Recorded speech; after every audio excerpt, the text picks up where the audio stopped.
The sounds from the NFL draft are one of a kind. What a steal! This guy's a franchise changer. That's not what you need. Most teams are filling needs and building rosters, but there's a select few that are actually getting worse. This year's worst draft goes to the franchise with a well-known history of self-sabotage. But first, let's warm up with the two runner-ups to the team with the worst draft of 2024. This is the Gridiron. The Denver Broncos were in a conundrum. Their roster had quite a few problems. The Russell Wilson contract was one of the biggest disasters in recent history. He was gone after 2 years. They needed a quarterback. Even worse than their quarterback play was their defense.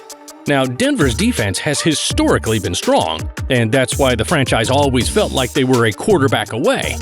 But in 2023, that Denver defense took a massive step back. In terms of total yards allowed, the Broncos ranked 29th in the league. For pass defense, they were 22nd, and for rush defense, they were 30th. And in terms of scoring defense, they were ranked 27th. Some people make the argument that their Week 3 matchup against the Dolphins, where they lost 70-20, really skewed those numbers. Others make the argument that no team is exempt from their worst performance. The fact is, the Broncos did let up 70 points in a game. So Denver really needed a defense. With the 12th pick in the first round, the Broncos drafted a quarterback. Great, right? Well, no, it was Bo Nix. No slight against Nix, but he was ranked by most analysts as the 6th best quarterback and around 38th overall. Picking him 12th was a reach. Sure, a franchise quarterback is possible in the right circumstances, but you usually need more certain value from your top pick. And how many times has a rookie quarterback been successful coming into a dysfunctional situation? Don't forget, the defense also really needed to be addressed. The problem was Denver's next pick didn't come until the 3rd round, number 76 overall, where they did draft an edge rusher out of Utah, Jonah Ellis. And yes, there wouldn't have been many great quarterbacks at 76 overall, but whose fault is it that Denver stuck with the picks they had and didn't make any trades? It was Denver's fault. They should have traded up to get one of the other quarterbacks, or traded back to get more picks. They likely would have gotten Bo Nix later in the draft, and they could have gotten better value from other picks. Of their 7 total picks in the draft, they only drafted 2 total defensive players. The other was a cornerback out of Missouri that they drafted in the 5th round, Chris Abrams-Drain. They also got 2 wide receivers, a running back, and an offensive lineman. You could argue for the skill levels of those players, but you can't justify it with the defensive stats they had and that game where they served up a 70-piece. Not to mention the low probability of Bo Nix actually becoming their franchise guy. But still, Denver wasn't the worst gambler in this year's draft. The other runner-up for the worst draft was the Cleveland Browns. Cleveland had the opposite problem as Denver. Their defense was, by many accounts, the best in the league. Passing yards allowed, 1st.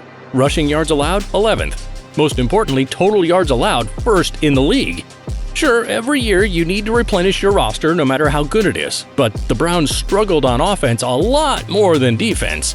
They kept rotating quarterbacks, a clear sign of a mediocre team. It got to the point where they called Joe Flacco to be their starting quarterback. Flacco played surprisingly well, but his age makes him a short-term solution. Deshaun Watson was supposed to be the main guy, but he hasn't looked like his former Houston Texan self. So the Browns needed to focus on offense, right? Get some good backups in case Watson gets hurt again, maybe. Well, with the Browns' 6 total picks, 4 of them went to defensive players. The 2 offensive players they drafted were a guard out of Michigan, Zach Zinter, and a wide receiver out of Louisville, Jamari Thrash. It's worth noting that those were the 2nd and 3rd picks they made respectively.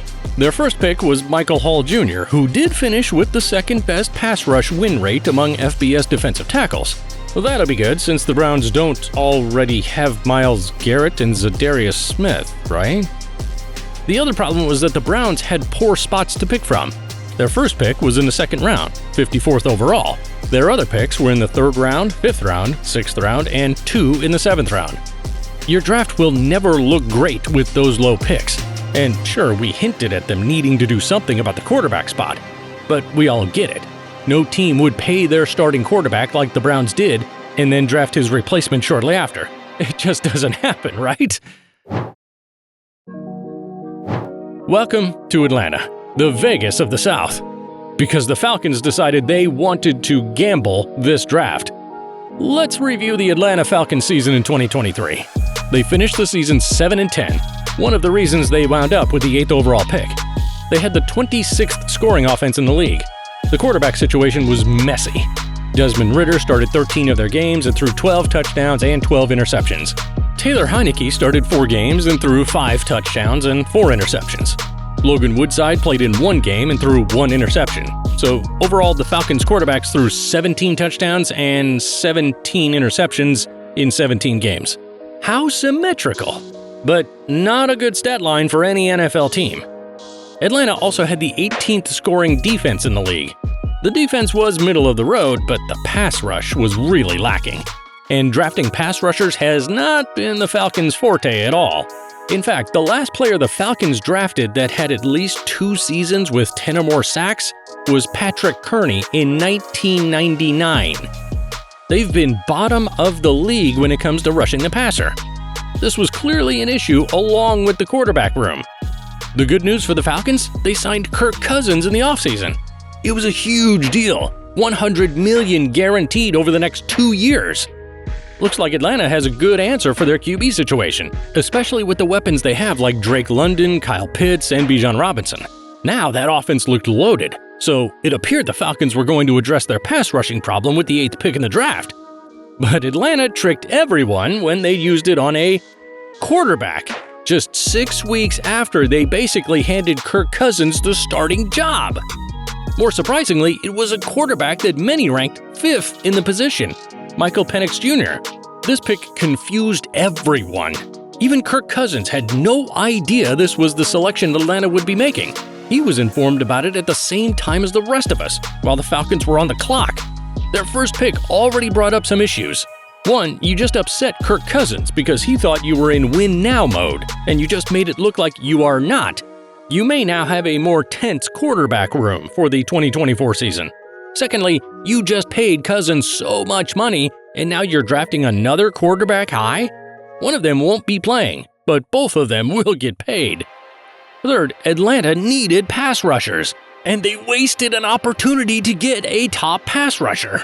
And finally, even if Cousins does play the next 2 years and Penix sits behind him learning, he will be 26 by the time he starts. He will also be in the 3rd year of his rookie contract. We all know drafting franchise quarterbacks is almost always a gamble. You can find the GOAT in the 199th pick in the draft, or you can find Jamarcus Russell as your first pick. Of course, Penix could be great, but he was ranked lower than other quarterbacks, one of the reasons being his injury history. And Cousins is coming off an injury. What a head-scratching draft pick. The way it makes sense, Atlanta is a gambling team. There is a chance this works out great. There is a chance that everyone who says this pick was dumb will be eating their words. A small chance, but Atlanta figures they are going to be good with Cousins over the next 2 years. So good, they won't have high draft picks. This means they had to seize the opportunity to get that quarterback now, even if they have to let him sit on the bench for a couple of seasons. They are trying to mimic Green Bay's smooth quarterback transition process.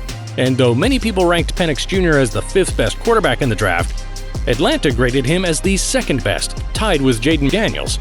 When they saw him sitting there at 8, they had to go get him. They view him as one of the best playmakers and felt he dropped in the draft due to his injuries, not due to his talent. So they wanted their quarterback of the future in this draft. But what about pass rushers? Well, they did draft a defensive lineman, an edge rusher, and another defensive lineman in rounds 2, 3, and 4. Their feeling was that there wasn't a franchise-changing defensive player in the first round, so they decided they'd wait until the next few rounds for better value. They got Rukarororo out of Clemson at 35 overall, Braylon Trice out of Washington as a 74th pick, and Brandon Dorlus out of Oregon at 109. So that's the gamble Atlanta is making. The Falcons are hoping it pays off. If so, they'll look like geniuses. If not, they'll continue to look as dumb as they have been for the last few decades. They're hoping Penix Jr. can grow under Cousins and be their guy in 2 years. They're hoping this move doesn't cause a rift in the locker room. They're hoping they don't get robbed paying Cousins all that money. And they're really hoping that Ororo, Trice, and Dorlus can end up being steals in the draft.